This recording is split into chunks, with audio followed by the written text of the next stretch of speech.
Well, imagine losing your youngest daughter and more than 24 friends in a massacre that drew the eyes of the world to your town and your church. That's what happened to the pastor of First Baptist Church in Sutherland Springs and his wife after gunmen opened fire on November 5th. Today, the couple spoke to KENS 5 for the first time since the tragedy.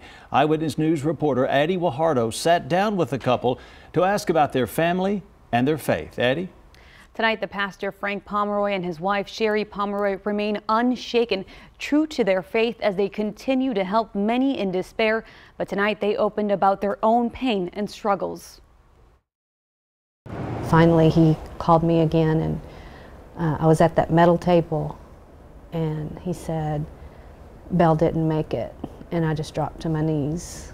Their youngest daughter, Annabelle Pomeroy, was among the 26 people killed when a gunman stormed the church that Sunday morning. Just 2 weeks earlier, Annabelle turned 14. We had a big family gathering with barbecue, and that's what she liked to do, was all the kids to be home. Within 1 month's time, the family celebrated, then buried their daughter.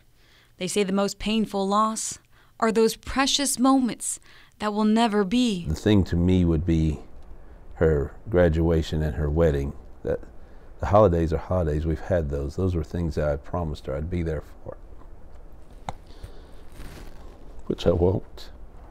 They remember a young girl who praised God and loved life. I would tell her, "Oh, we can't do this, can we?" And she'd say, "I can do all things through Christ who gives me strength." If you could say anything to her today, what would you say to her? I would say, "I'm sorry I wasn't with you."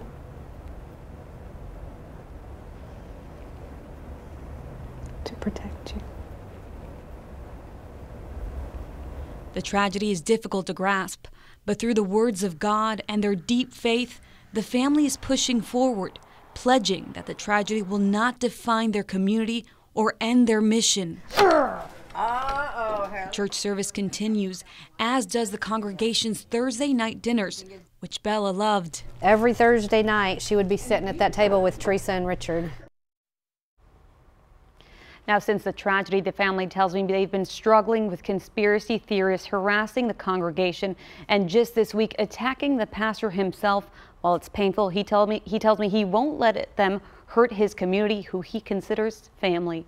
In the studio, Addie Guajardo, KENS 5 Eyewitness News.